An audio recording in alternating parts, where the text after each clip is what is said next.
없던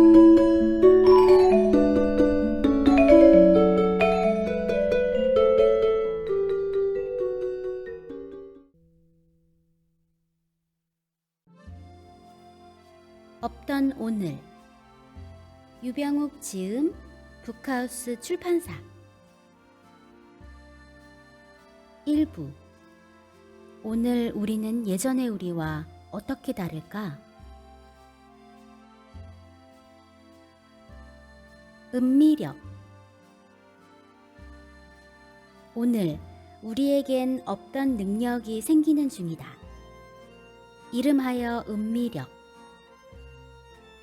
지금 이것이 당연하지 않을 수 있구나에서 음미는 시작된다. 엄마의 집밥이 특별해지는 건 엄마를 벗어나면서부터다. 매일 당연하다는 듯 먹던 그 똑같은 밥을 부모에게서 독립한 뒤에는 자세를 고쳐잡고 먹게 된다. 세상에, 집밥이 이런 맛이었어? 인스타그램에 올리기 좋은 모양과 색깔로 존재하는 음식들에서는 집밥의 담담함을 찾기 힘들다. 짧은 시간 동안 먹는 이를 사로잡지 못하면 살아남지 못하는 직장가의 음식들에서 느껴지는 이 한 끼로 너를 사로잡겠어와 같은 절박한 야망이 집밥에서는 느껴지지 않는다. 집밥은 그저 내 새끼에게 어떤 의미에서든 이로운 음식을 주겠다는 의도와 장난치지 않은 재료들이 만나 자연스럽게 도달하는 한 끼이다. 그 집밥을 나는 어릴 적 단 한 번도 음미하며 먹어본 적이 없다. 그것은 그저 식탁 위에 존재했고 당연했으며 내일도 당연할 것이었다. 내 인생의 소울푸드 중 하나는 짜장면이다. 이름을 떠올리면 이마를 살짝 찌푸려야 하는 복잡한 이름의 요리가 아니다. 유명한 중국 음식점에 가도 마무리는 늘 짜장면이다. 나의 짜장면에 대한 사랑은 오래전 런던에 머물던 시절 시작되었다. 한국에서는 발길에 채이도록 흔한 짜장면을 내 의지와는 상관없이 몇 달 동안 먹을 수 없게 된 것이다. 2000년대 초반에 런던에서는 한국 음식을 먹으려면 런던 중심부까지 가야 했고 런던의 물가는 살인적이었다. 많은 분들이 아시다시피 짜장면은 해외의 중국 음식점에서는 결코 팔지 않는 한국 음식이다. 파운드 환율이 2,000원이 넘던 시절의 짜장면 가격은 한국 돈으로 환산하면 한 그릇에 16,000원 정도. 당시 한국에서의 짜장면은 3,000원 정도.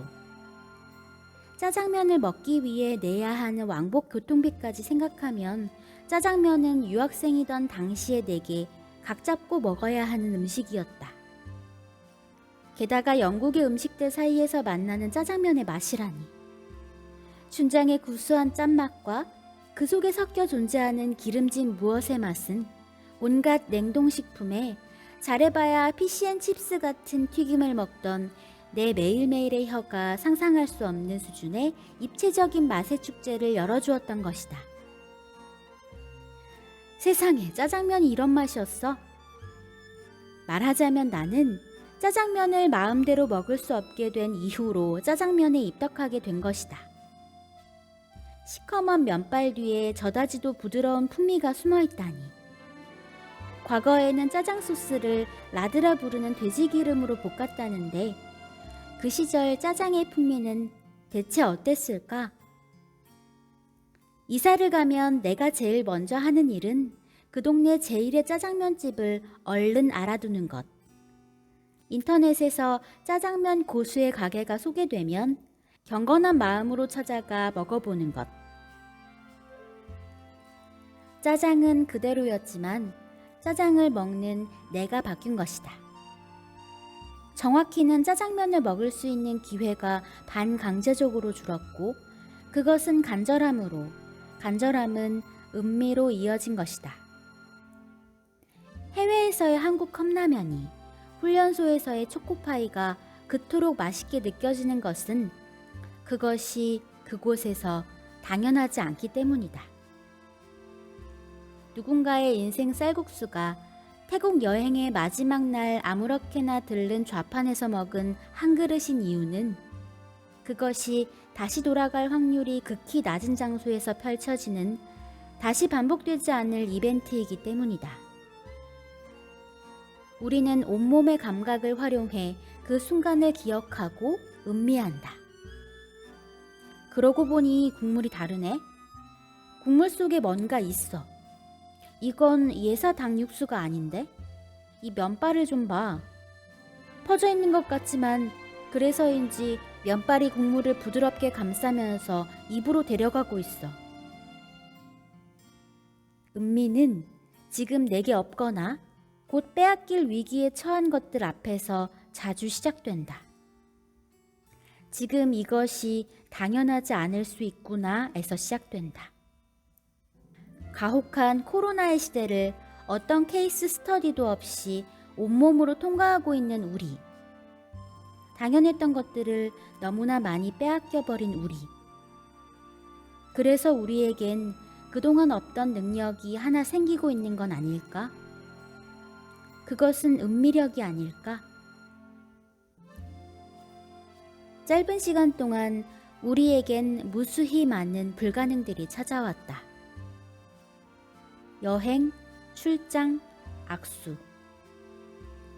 와, 이런 것도 축제가 될 수 있어 싶던 기상천외한 이름의 축제, 노래방, 왁자지껄, 만나서 묻는 안부, 어떤 의심도 없이 상대를 정면으로 보고 나누는 대화. 일상이란 테이블 위에 너무나 당연하게 놓였던 것들을 우리는 예고 없이 빼앗겨 버렸다. 그래서 사람들은 아직 남아있는 조각들을 전보다 소중히 들여다보게 되었는지 모른다. 저가 항공의 등장과 함께 우리 앞에 펼쳐졌던 세상의 모험들, 쇼핑하듯 고를 수 있었던 지상 낙원들이 사라진 덕분에 우리는 우리가 그동안 거들떠보지 않던 근처의 아름다움을 조금은 진지하게 들여다보고 있는 중이다. 마음 먹고 나간 교회의 공기와 초록들에 지르는 사람들의 탄성 뒤에는 집안의 시간이 필요 이상으로 길어진 사람들의 밖에 대한 결핍이 있다. 우리는 작년에도 재작년에도 늘 존재하던 그 초록이 갑자기 나타난 것인 양 쳐다본다.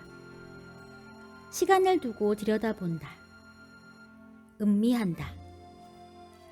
인터넷으로 방구석 콘서트를 즐기며 사람들은 거대한 돔 형태의 콘서트장에서 비말이 튀진 않을까 하는 우려 없이 마음껏 소리를 지르던 예전의 이벤트들을 곱씹어 본다. 아무렇지도 않던 노을 한 조각이 나타나도 사람들은 앞다투어 사진을 찍고 SNS에 올린다. 저것 보라고.